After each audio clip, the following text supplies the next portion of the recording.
exceptionally brilliant individual. Of course, he has a Nobel Prize in DNA sequencing and has a very active scientific mind, and also has a deep interest in arts and culture that he's had for his entire life. I started doing art when I discovered I could make large images with a small camera. And the large images, 2 by 3 feet or 8 by 12 feet, have an emotional impact that I think the small pictures didn't. And that convinced me to start doing it as an art form. And I began to do the photography seriously from that time on. That's about 8 years ago. The photography went through a cycle of images of fragments of the world, and then fragments of machines, and then a series of pictures of ballet dancers in rehearsal. And the pictures of people were lovely, but frustrating. And that led me to make abstract images of the people. And from the abstract images of the people, I made then very abstract abstractions based on the human face. And then this last 6 months, I've been doing these abstractions based purely geometrically.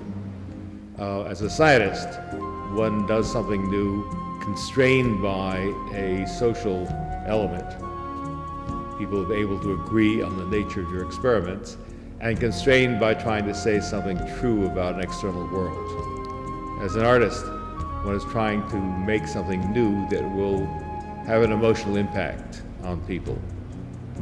I phrase it as trying to make something beautiful, but the notion of beauty is then a difficult one, and again tied very much to how people see, how other people see the image. For that one, and I would say it for the other. Yeah, that's my favorite one. That one. I know there's, I just get confused with all the lights. We have like cyan, magenta. Exactly, made right here in Los Angeles. Larger is coming. The art that I do involves a very strong visualization, two-dimensional visualization. The science that I did was quite abstract and almost invisible, involving DNA molecules, breaking bacteria open and using their contents to do things. The similarities I find between a career as a scientist and a career as an artist is the strength of the creative impulse. Science is driven by people trying to create novel knowledge about the world. The art is driven by people creating novel imagery or novel objects that strike, that influence people. But I won't advise you as a image from the bottom as a person. I love the wall. Okay, of course you do. I don't, what would I say? That's like your walls are like.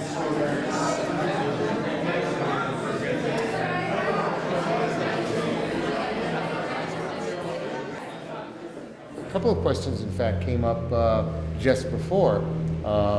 Somebody here was asking you about whether these works are based on any sort of algebraic logarithm or any sort of mathematical equation. No, they do not. Very often when people think of them, they think this is computer art as defined by some sort of algorithm, a mathematical rule which generates the art. And that's not the way these are done at all. I use the computer simply as a tool to hold the image as I'm building it up. And the image is built up by hand from, in this case, an underlying geometric figure, a square or a triangle, that then I then take and superimpose, iterate upon itself many, many times, but again, making the image by hand, and then using the computer to allow me to overlap the images, to color the images, and things like that. Mm-hmm.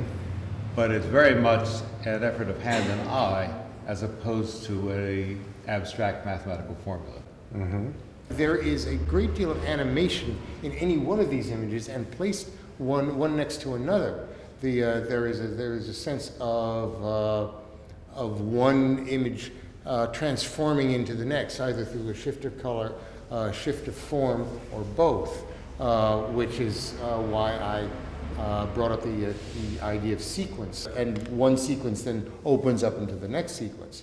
This is the first show I've seen of yours working on kind of a more than hand scale, but a uniform scale. The show in San Diego had works in several scales.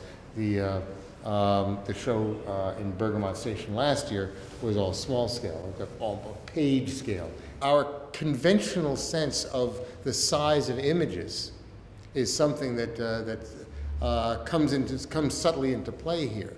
That these are larger than easel paintings, but they are the size of the kinds of paintings that we are most used to since the middle of the last century. So understand that there is no optimum size for the work. The optimum size for the work is whatever works, whatever brings you into the optical sensation, the optical world being explored here. Thank you very much. Thank you. Any other questions or comments? No? Thank you very much. Great time.